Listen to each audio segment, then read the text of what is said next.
हाँ बेटा, सबसे पहले सभी बच्चों से सुप्रभात। और आज अपने इस वीडियो में कक्षा 12 में हिंदी साहित्य जो आपका विषय है, इस विषय पर अपनी चर्चा रहेगी। तो पाठ्यक्रम के अनुसार, हिंदी साहित्य के पाठ्यक्रम के अनुसार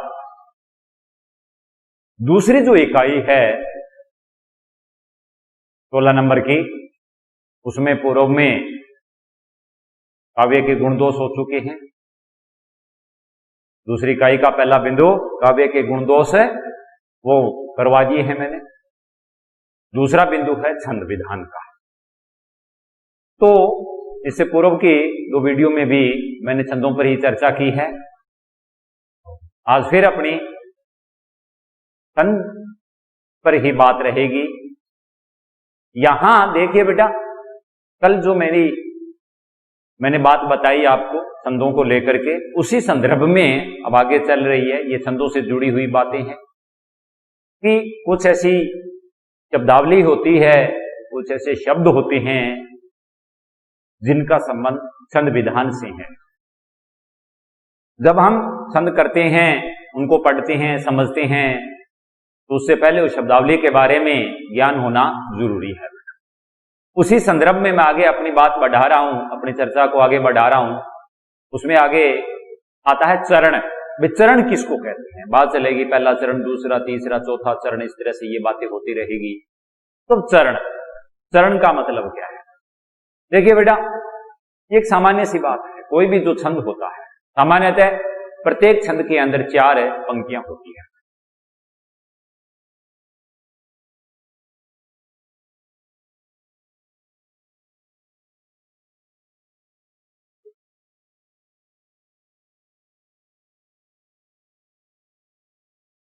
प्रत्येक छंद में 4 पंक्तियां होती है। इन्हीं 4 पंक्तियों को चरण कहा जाता है। क्या कहते हैं इनको? चरण कहते हैं। इन्हीं 4 पंक्तियों को, प्रत्येक छंद के अंदर 4 पंक्तियां होती है और इन्हीं 4 पंक्तियों को चरण कहते हैं। या फिर इनको पद भी बोल देते हैं, या पाद भी बोल देते हैं। पद या पाद नाम भी इनको दिया जाता है। क्यों? क्योंकि प्रत्येक चरण में मात्राओं की जो संख्या है वो निश्चित होती है। प्रत्येक चरण में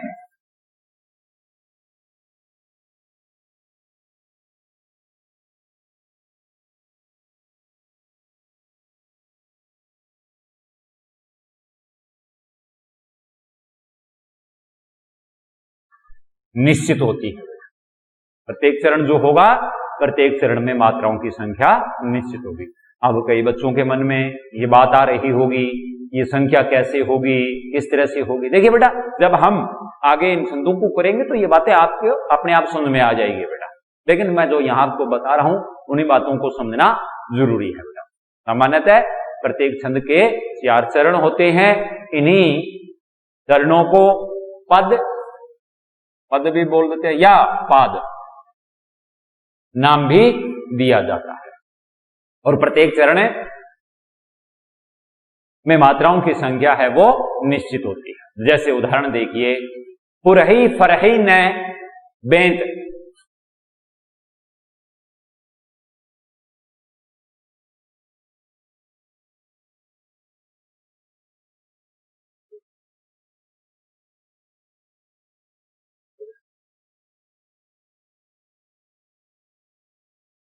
पुरही फरही न बेंत, यद्यपि सुधा बरसहि जल्द।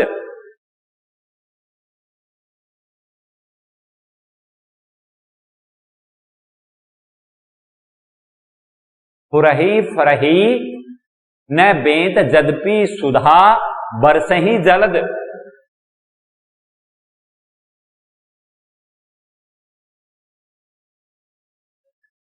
ये एक पंक्ति हो गई बेटा। दूसरी पंक्ति इसकी, मूर्ख हृदय न चेत।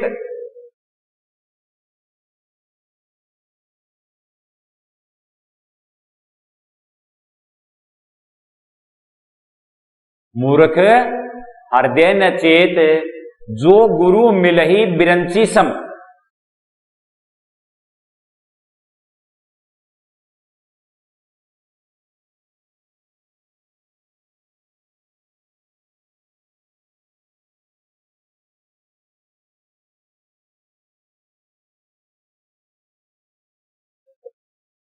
देखिए बेटा, बात चरणों की हो रही है।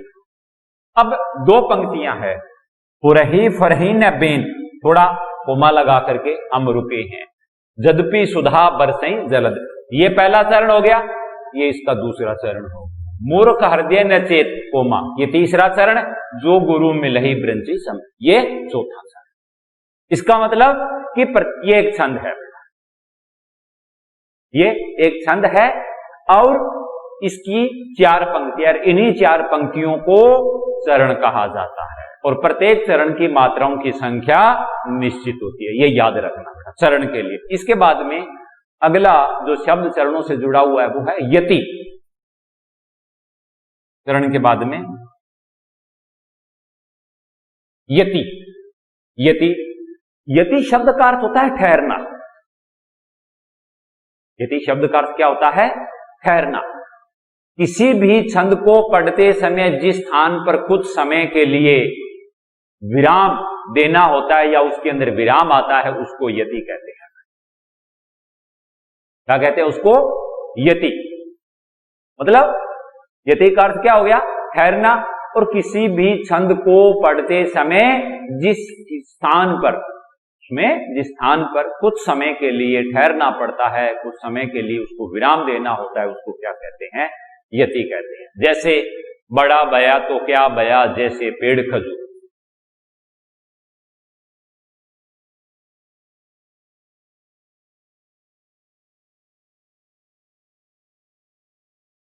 बड़ा भया तो क्या भया, जैसे पेड़, बड़ा भया तो क्या भया, जैसे पेड़ खजूर। अब देखिए बेटा, बड़ा, लघु और गुरु, छोटे स्वर और बड़े, हर्षव और दीर्घ। ब, लघु एक मात्रा, खड़ी पाई। बड़ा आ है, पड़ी पाई, यानी इसको गुरु बोलते हैं। ये लघु और गुरु, गुरु के अंदर 2 होगी, लघु में 1 मात्रा होगी। बया 1 2, तो बड़ा है 2 होगी। क्या, ये इसमें जुड़ जाएगा, आधा वर्ण है वो पहला है, ज्यादा है वो उसमें जुड़ जाएगा, बड़ा। भया फिर 1 2, जैसे 2 2, पेड़ 2 1, खजूर 1 2 1। अब देखिए बेटा, इनकी गिनती कीजिए। 2 1 और 2 3 और 1 4, 4 3 7, 7 3 10, 10 3 और 1 4, 2 6 और 2 8 और 2 10 और 1 11 और 2 13। ये 13 के बाद में यति। इसी तरह से 2 और 2 4, 2 6 और 1 7 और 1 8, 2 10 और 1 11। मात्रा निश्चित है, यहां 13 है और यहां 11 है। ये यहां क्या हो गए बेटा? छंद को पढ़ते समय जो विराम दिया जाता है, तो समय के लिए जो रुकना पड़ता है, इसको अपने क्या बोलते हैं? यति बोलते हैं। यति के बाद में अगला जो शब्द आता है छंद से जुड़ा हुआ, वो है गति। यति के बाद में गति। गति के बारे में देखिए बेटा, जब हम छंद को पढ़ते हैं, छंद को जब हम पढ़ते हैं तो पढ़ते समय उसमें जो एक लय उत्पन्न होती है, पढ़ने की एक लय प्रवाह जो बनता है, उसको गति बोलते हैं। छंद को पढ़ते समय उसमें एक लय, बोलने का एक जो लहजा है, तरीका है, ढंग है, वो क्या है? लय है। जो वो लय उत्पन्न होगी उसी को हम क्या कहेंगे? गति कहेंगे। क्योंकि इस गति के अंदर प्रवाह उत्पन्न होता है। गति के द्वारा छंद में प्रवाह उत्पन्न होता है, जो ध्वन्यात्मकता और संगीतात्मकता, जो इस तरह से कहें कि जब हम छंद को पढ़ते हैं तो पढ़ने से उसके अंदर प्रवाह होता है, और प्रवाह के उत्पन्न होने से उसमें ध्वन्यात्मकता और संगीतात्मकता का गुण आ जाता है। उस लय के द्वारा जो प्रवाह उत्पन्न होता है, उस प्रवाह से छंद में ध्वन्यात्मकता और संगीतात्मकता का गुण आ जाता है। समझे बेटा बात को? इसके अलावा किसी भी चरण में शब्दों का जो क्रम भंग होता है तो उससे उसकी गति भी भंग हो जाती है। जैसे मंगल भवन अमंगलहारी,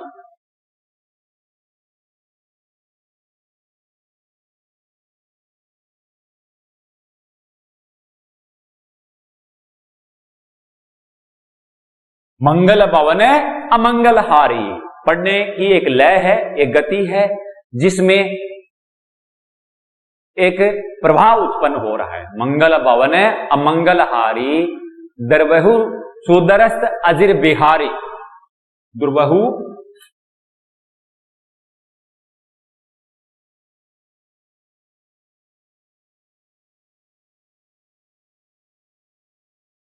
दुर्बहु सुदरस्त अजिर बिहारी।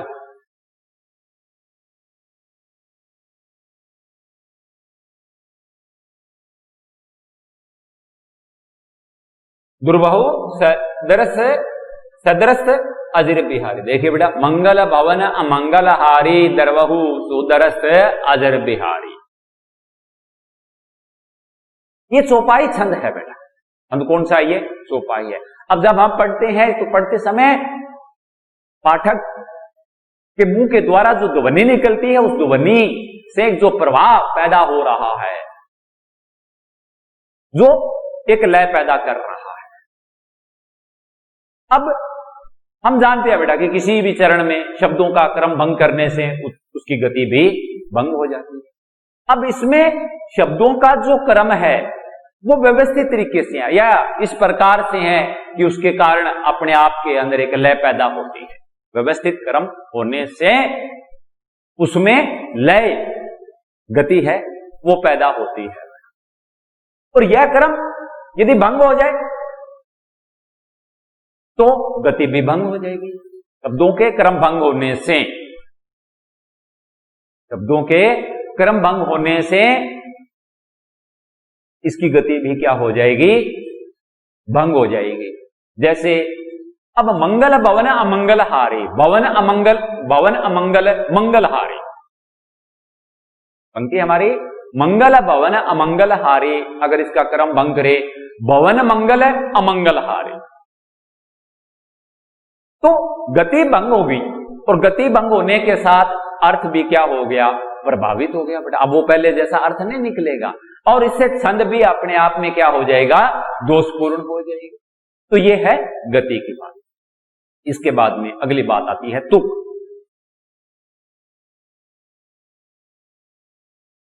ये भी शब्द आता रहेगा बार बार छंदों के अंदर, तुक। देखिए बेटा, तुक किसको कहते हैं?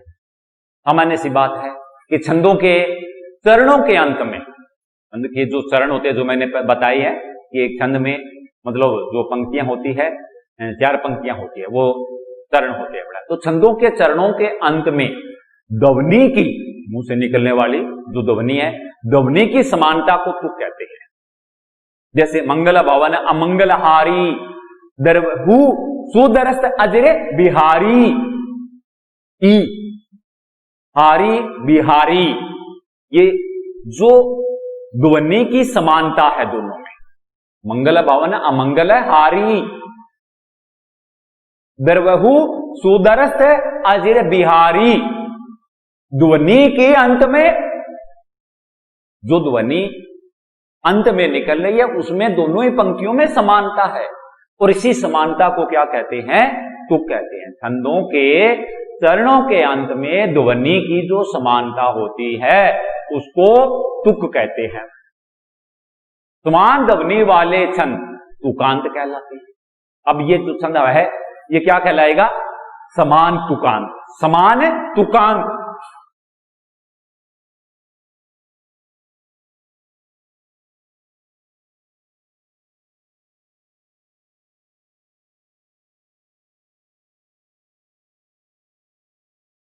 क्या कहेंगे इसको? समान तुकांत। समान का मतलब ध्वनि में क्या है? समानता है। और असमान ध्वनि वाले छंदों को क्या कहेंगे? ये समान तुक है और वो क्या हो जाएंगे? अतुकान। ये तुकान और वो अतुकान। जहां ध्वनि में समानता नहीं होगी, तुक में समानता नहीं होगी, वो अतुकांत होगा। क्या होगा? अतुकांत। तो ये होता है तुक बेटा। जैसे उदाहरण के द्वारा, मिलन प्रीति किमी जाई बखानी।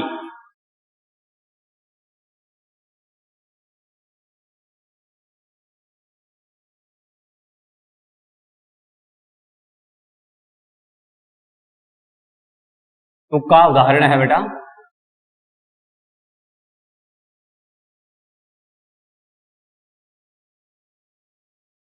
तुक का उदाहरण, मिलन प्रीति किमी जाई बखानी।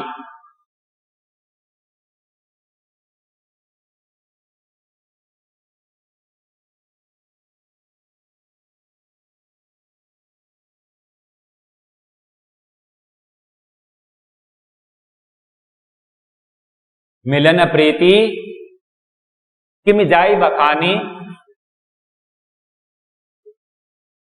ये पहली पंक्ति है। दूसरी पंक्ति देखो इसकी, फिरी करी कुल अगम करम मन बानी। करी कुल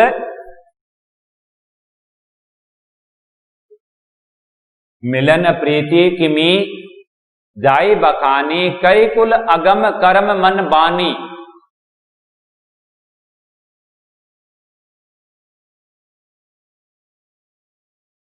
अब दोनों में देखिए बेटा, बखानी, मिलन प्रीति की मिजाई बखानी, करिकुल अगम करम मन बानी। बखानी और बानी, मुंह से जो ध्वनि निकल रही है, अंत में जो तुक है, ये तुकांत है।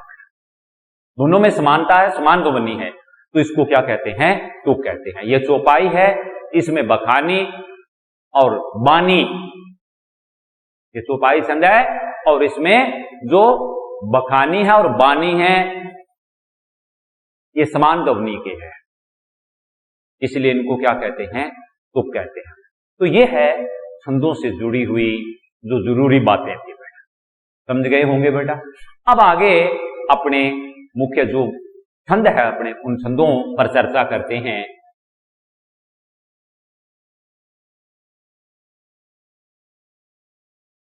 अब छंद का बिंदु आ गया बेटा, तो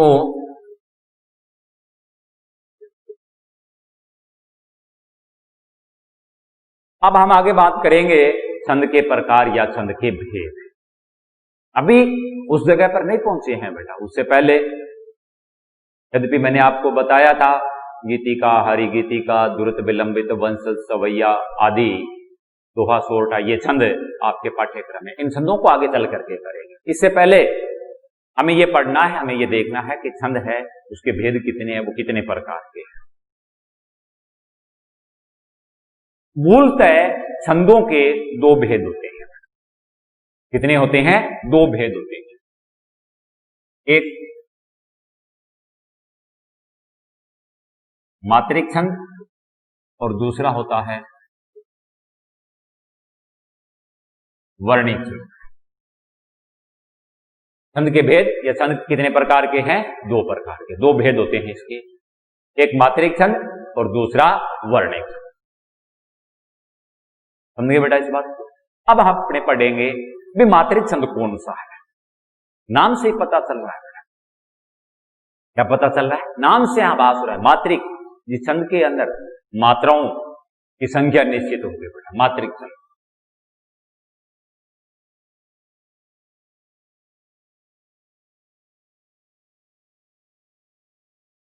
देखिए बेटा, मात्रिक छंद कौन सा है? जिन छंदों के चरणों में, जिन छंदों के चरणों में मात्राओं की संख्या निर्धारित रहती है, अर्थात मात्राओं की गिनती की जाती है। जिन छंदों के चरणों में अब चरण आ गया ना बेटा, पूर्व के अंदर मैंने बताया चरण है, यति है, गति है, तुक है, ये शब्द आगे आते रहेंगे। जिन छंदों के चरणों में मात्राओं की संख्या निर्धारित रहती है, अर्थात मात्राओं की गिनती की जाती है, वो क्या कहलाते हैं? मात्रिक छंद। मात्राओं की संख्या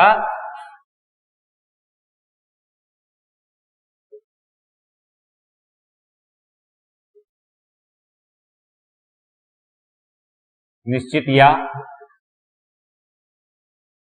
जहां इनकी गिनती की जाती है। जिन छंदों के चरणों में मात्राओं की संख्या निर्धारित रहती है, तय रहती है, निश्चित रहती है, यानी उनकी गिनती की जाती है, उन्हें क्या कहते हैं?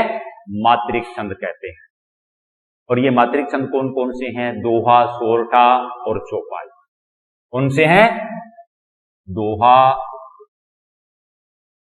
सोरठा और चौपाई। आदि छंद है वो मात्रिक छंद है। दोहा, सोरठा और चौपाई, ये जो छंद है ये मात्रिक छंदों में आते हैं। फिर एक बार सुनिए बेटा कि जिन छंदों के चरणों में मात्राओं की संख्या निर्धारित की जाती है, तय की जाती है, अर्थात जिनकी गिनती की जाती है, वो मात्रिक छंद कहलाते हैं। दोहा, सोरठा, चौपाई, ये मात्रिक छंद है। फिर आगे बात करते हैं बेटा मात्रिक छंद के भेद।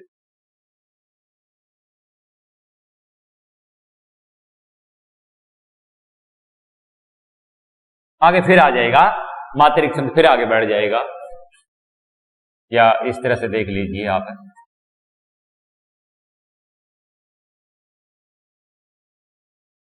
मात्रिक छंद है, इसके आगे चल करके फिर भेद हो जाएंगे। इसके 3 भेद होते हैं। मात्रिक जो छंद है वो 3 प्रकार का, इसके 3 भेद है। पहला है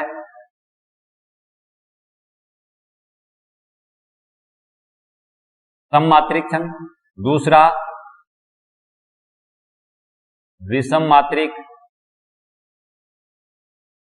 छंद, और तीसरा है अर्धमात्रिक छंद। मात्रिक छंद के 3 भेद हो गए हैं। पहला सम, दूसरा विषम और तीसरा अर्धमात्रिक छंद। पहला सममात्रिक छंद, दूसरा विषम मात्रिक छंद और तीसरा है अर्धमात्रिक छंद। इस तरह से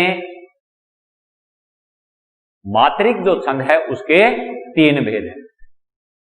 यहां चौपाई और रोला, यह चौपाई और रोला सममात्रिक छंद है।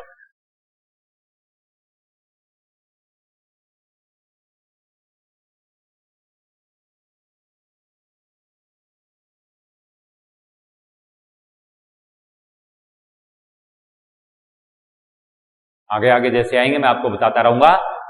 चौपाई और रोला सममात्रिक छंद आता है। दोहा, सोरठा अर्धमात्रिक छंद है। इसमें यूं लिखिए बेटा, इसमें चौपाई और रोला ये सममात्रिक छंद आ गया। क्या आ गया? ये सममात्रिक छंद आ गया है। दोहा, सोरठा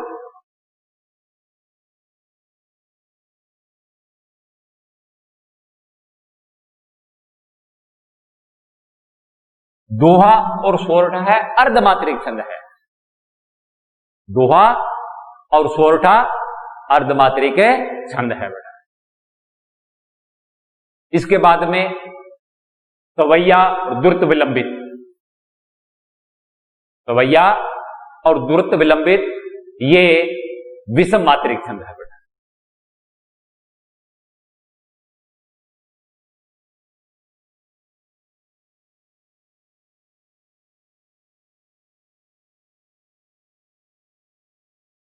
इस तरह से आप इनका ध्यान रखोगे। फिर दोबारा देखिए बेटा, मात्रिक छंद जिन छंदों के चरणों में मात्राओं की संख्या निर्धारित की जाती है, तय की जाती है, निश्चित की जाती है, या जिनकी गिनती की जाती है, उनको मात्रिक छंद कहते हैं। दोहा, सोरठा, चौपाई आदि, ये छंद क्या है? मात्रिक छंद है। फिर आगे चल करके मात्रिक छंद के भेद आ गए, फिर आगे बढ़ जाता है मात्रिक छंद के भेद। पहले सम मात्रिक छंद, दूसरा विषम मात्रिक छंद और तीसरा अर्ध मात्रिक छंद। सम मात्रिक छंद में चौपाई रोला, विषम मात्रिक छंद में सवैया द्रुत विलंबित और अर्ध मात्रिक छंद में दोहा और सोरठा आता है। ये आप ध्यान रखना। इसके बाद में मात्रिक छंद के बाद में हम आगे बात करते हैं वर्णिक छंद की। किसकी बात करते हैं? वर्णिक छंद।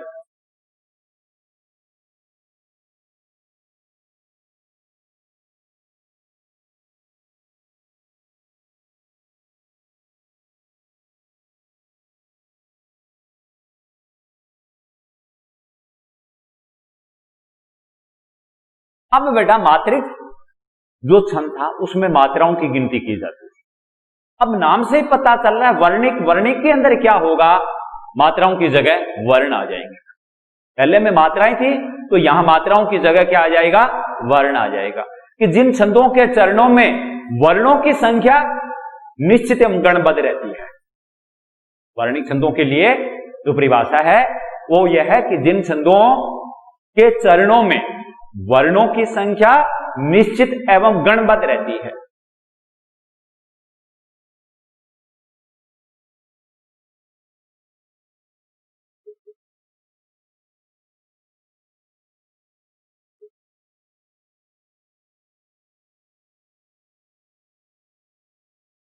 गणबद्ध रहती है, यानी गणों में बंधी हुई। बेटा ये गण करेंगे आगे पता चल जाएगा।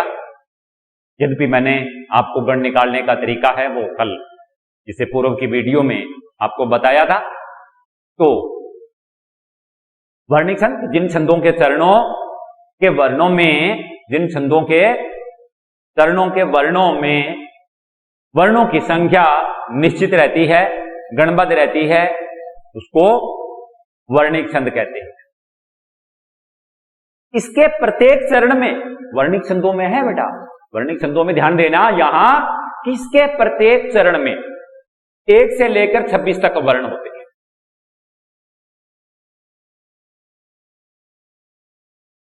प्रत्येक चरण में 1 से 26 तक वर्ण होते हैं। वर्णिक छंदों के बारे में बता रहा हूं बेटा, ध्यान देना। इसके प्रत्येक चरण में 1 से लेकर के यानी वर्णों की संख्या कितनी मानी गई है? 26 तक। और जहां ये 26 तक वर्ण होते हैं उसको ही हम वर्णिक छंद कहते हैं। और जहां 26 से अधिक वर्ण आ जाए उसको दंडक कहते हैं बेटा। क्या कहते हैं उसको? दंडक।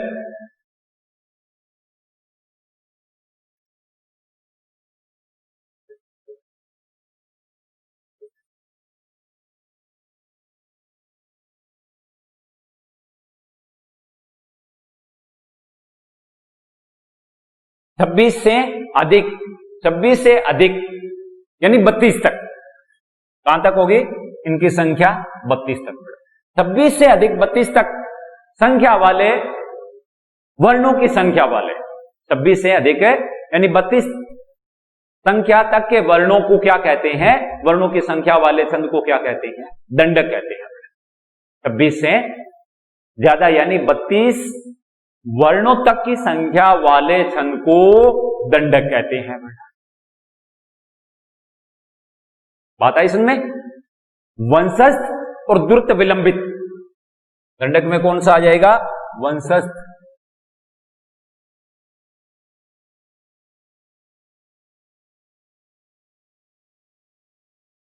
ये छंद है वो दंडक में आते हैं, इनको दंडक बोलते हैं। हालांकि ये वर्णिक छंद ही है लेकिन इनको आगे चल करके क्या बोलते हैं? दंडक बोलते हैं। अब इसके बाद में जैसे मात्रिक छंद के भेद थे, इसी तरह से वर्णिक छंद के भेद है बेटा। क्या है? वर्णिक छंद के भेद है।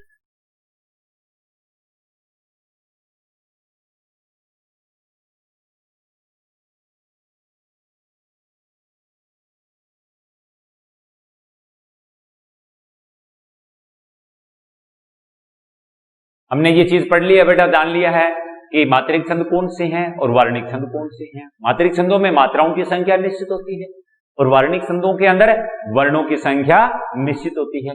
जिस प्रकार से मात्रिक छंद को 3 भागों में बांटा गया है, सम, सम, सम के बाद में विषम और फिर अर्ध, ठीक इसी प्रकार से वर्णिक छंद को बांटा गया है बेटा। समवर्णिक छंद पहला है इसका सम वर्णिक है। वर्णिक छंद का जो पहला भाग है वो क्या है? वर्णिक, सम वर्णिक छंद है। इसके चारों चरणों में मात्राओं तथा वर्णों की संख्या समान होती है। सम का मतलब क्या हो गया? समान। तो इसके चारों चरणों में, समवर्णिक छंद में ध्यान देना बेटा कि इसके चारों चरणों में मात्राओं और वर्णों की संख्या है वो समान होती है, बराबर होती है। 16 है तो 16 16 ही रहेगी। जैसे चौपाई है, चौपाई के अंदर 16 16 मात्राएं हैं, तो इसमें मात्राएं कितनी रहेगी? 16 16 रहेगी। समवर्णिक छंद में इसके चारों चरणों में मात्राओं और वर्णों की संख्या समान। चौपाई समछंद है। चारों वर्णों में, चारों चरणों में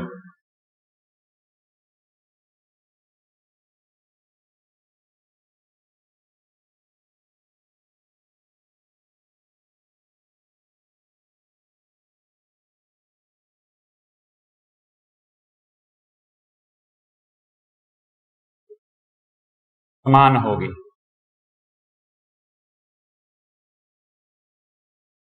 उदाहरण में हम चौपाई छंद का नाम रख सकते हैं सम के आगे।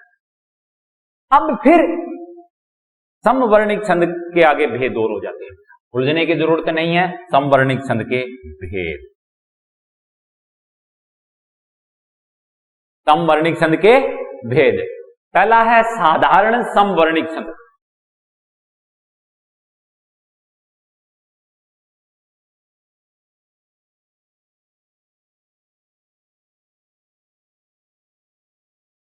समवर्णिक छंद के 2 भेद है। पहला है साधारण समवर्णिक छंद, ध्यान देना बेटा, उलझना मत, सिलसिलेवार क्रम से मैं आपको बता रहा हूं, तो उलझने की जरूरत नहीं है। अब वर्णिक छंदों के भेद चल रहे हैं। वर्णिक छंदों का जो पहला भेद है वो है समवर्णिक छंद। समवर्णिक छंद है, इसके आगे चल करके फिर भेद हो जाते हैं, उपभेद। पहला है समवर्णिक छंद, यानी समवर्णिक छंद का जो पहला है वो है साधारण समवर्णिक छंद। अब साधारण वर्णिक छंद कौन सा है ये देखना है बेटा। साधारण समवर्णिक जो छंद होता है, इसके प्रत्येक चरण में 16 तक वर्ण या 32 तक मात्राएं होती हैं। क्या होता है इसमें?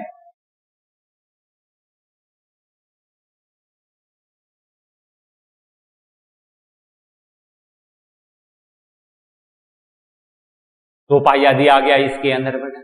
चौपाई की मात्रा कितनी होती है? 16 होती है ना, तो चौपाई आ जाएगा इसमें। साधारण समवर्णिक छंद, इसके प्रत्येक चरण में, क्षमा करना बेटा, 16 की जगह 26 पढ़ो आप इसको।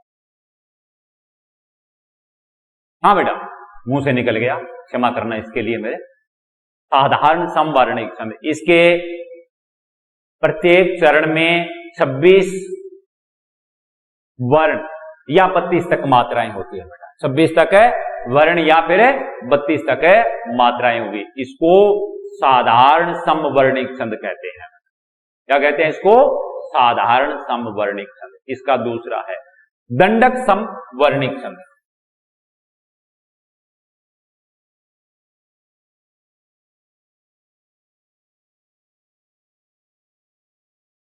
दूसरा इसका उपभेद है दंडक समवर्णिक छंद। इसमें 26 से अधिक, पूर्व के अंदर दंडक अपने पढ़ करके आए हैं बेटा, जिसमें 26 से ज्यादा 32 तक मात्राएं या वर्ण होंगे, वो क्या होगा? दंडक समवर्णिक छंद होगा। 26 से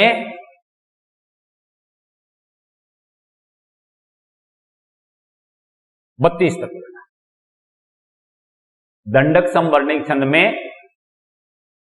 26 से अधिक 32 तक मतलब वर्ण या मात्राएं होंगे बेटा, तो इसको क्या कहेंगे? दंडक समवर्णिक छंद बेटा। ये था हमारा वर्णिक छंद का पहला भेद समवर्णिक छंद, जिसके दो उपभेद है। अब समवर्णिक छंद के बाद में अगला पढ़ेंगे अर्ध समवर्णिक छंद। दूसरा अर्ध समवर्णिक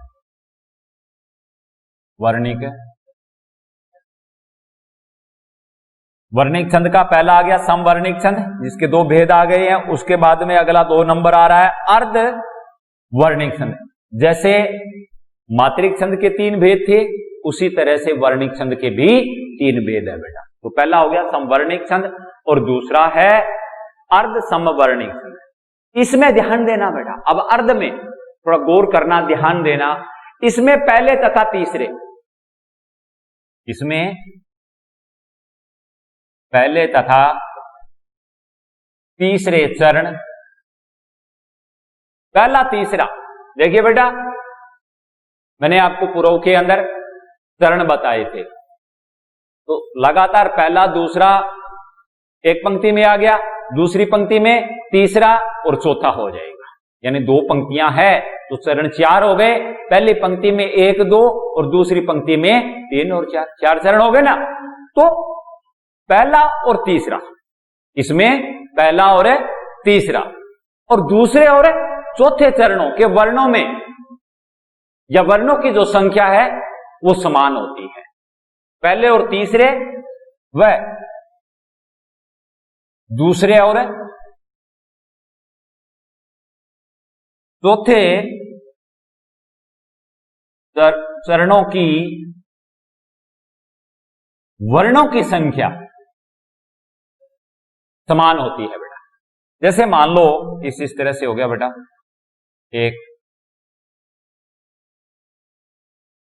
ये पहली पंक्ति, ये दूसरी पंक्ति, ये तीसरी और ये चौथी।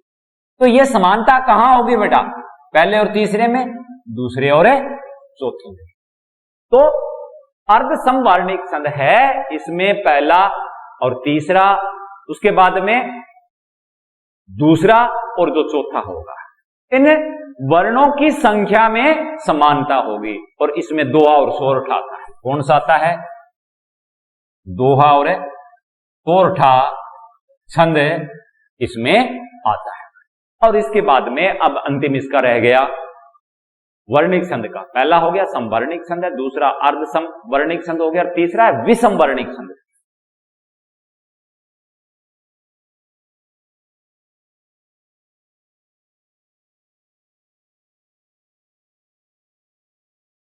विषम मतलब सम नहीं है, विषम है। अब इसकी क्या विशेषता है बेटा? इसमें, इस छंद में या इसमें 4 से अधिक विषम, पहले में 4 चरण रहे हैं बेटा, लेकिन यहां 4 चरण नहीं होंगे, 4 से चरण क्या होंगे? ज्यादा होंगे। इसमें 4 से अधिक 6 या 8 चरण होते हैं। कितने होते हैं? 4 से अधिक 6 या 8 चरण, और 2 छंदों के मेल से बनता ही है। यह भी ध्यान रखना, ये विषम वर्णिक जो छंद है इसमें 2 छंद आ जाते हैं। वो हम आगे आपको बताऊंगा जब ये करेंगे उस समय कि कौन कौन सा छंद मिलकर के ये बना है। तो इसमें 4 से अधिक 6 या 8 चरण होते हैं, और प्रत्येक में वर्णों की संख्या समान होती है। जैसे कुंडलियां जो छंद है वो विषम वर्णिक छंद है। कौन सा है? विषम वर्णिक छंद है। तो इस प्रकार से बेटा ये हमारे छंदों के जो प्रकार थे वो मैंने आपको इस वीडियो में बताए हैं। अब आगे चल करके फिर इससे आगे की जो प्रक्रिया है उस पर चर्चा करेंगे। तब तक के लिए धन्यवाद।